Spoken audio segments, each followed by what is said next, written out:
I wanted to have a comment. The French president yesterday said that France would recognize a Palestinian state within months, and he suggested that he could do it alongside Saudi Arabia at a UN conference in New York in June. The U.S. has long opposed any unilateral recognition. Is that still your position? Do you have a comment on his? Well, I can tell you that we are aware of course, the reports that you refer to regarding the French government's remarks, and we refer you to them for further comment. What I can also, though, say is that the United States stands firmly with the state of Israel in its pursuit to bring all the hostages back home and the defeat of Hamas. The groundbreaking Abraham Accords and the devastating October 7th attacks have forever changed the Middle East. As a Special Envoy Witkoff has said, we need to explore new policy prescriptions that ultimately end up in a better life for the Gazans and the Palestinians. Look at the discourse that's now happening today, he said. We're actually engaging in a productive conversation around what is best for Gaza and how we can make people's lives better. This administration will continue to engage our partners in the region on a serious solution for Gaza that secures peace and the release of all the hostages, among them 5 Americans, including Idan Alexander. Can I just follow up on that? Sure. Very quickly? It's not just about Gaza. There's West Bank also. So, I mean... Well, I think it's fair to say that this is a region that has been in turmoil because of the support of death squads by Iran. Yeah.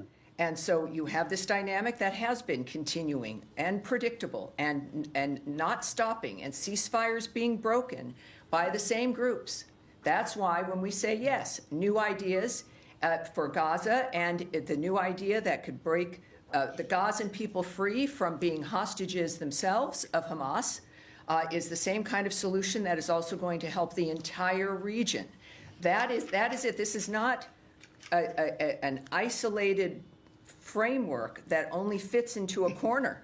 This is a solution that is for the region, and our regional partners, of course, understand that as well. Nadia. Thank you, Tammy. Just to follow up on Leon's question, the president said that he's open to different ideas. So when the secretary goes with him to Saudi Arabia next month, will that meeting also be expanded to have a Middle Eastern conference whereby the Palestinian issue will be discussed? Well, I don't know what the plan is when it comes to the content. That is something that we would have to speculate about or guess at, and we really shouldn't do that, obviously, with a multitude of issues facing the region. So it's the details I can't imagine about.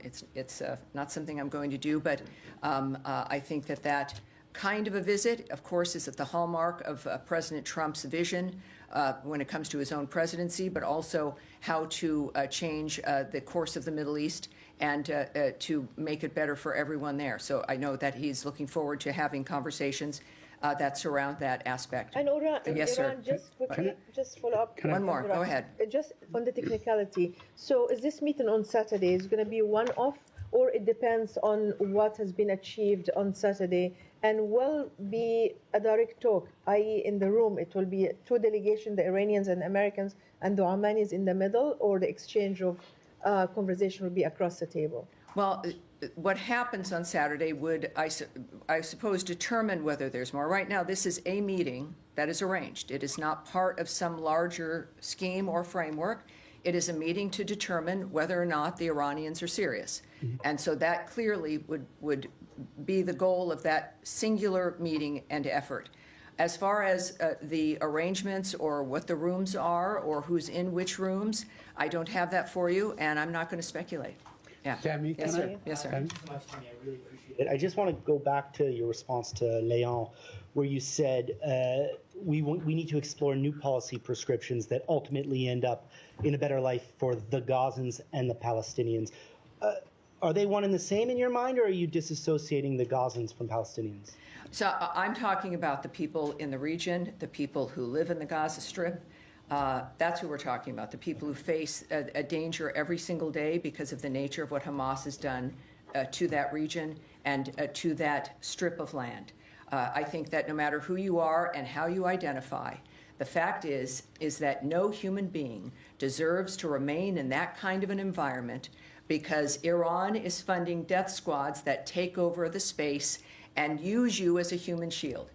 While we may become inured to that kind of hell, and the people in it generationally become affected and also believe that this is just normal life, that is a crime in and of itself. And there is the human spirit is so strong that we do know, especially for those who survived October 7th, those who got out of the hostage framework. One woman whom we honored here at the State Department, who is a survivor of that massacre. The strength in these individuals who move through this is astounding, how they survive psychologically and physically. That is what unifies us, all of us in this room, all of us engaged in this kind of a framework.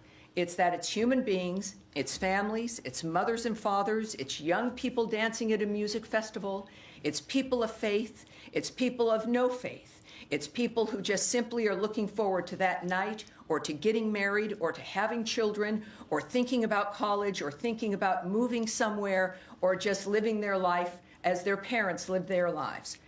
That's who I'm talking about.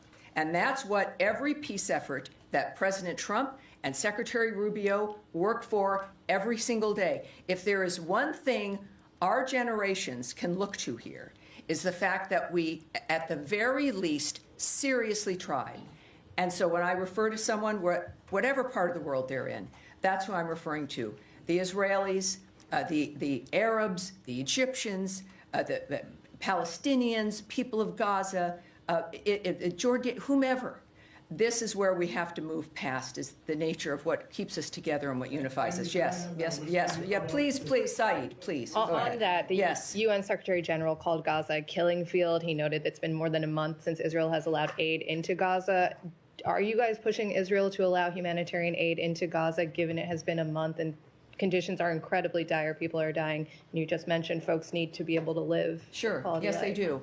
And when there was, of course, a ceasefire, aid was flowing into the region. People were getting food and other aid that they needed, including medical aid, because of the ceasefire that allowed that to move forward.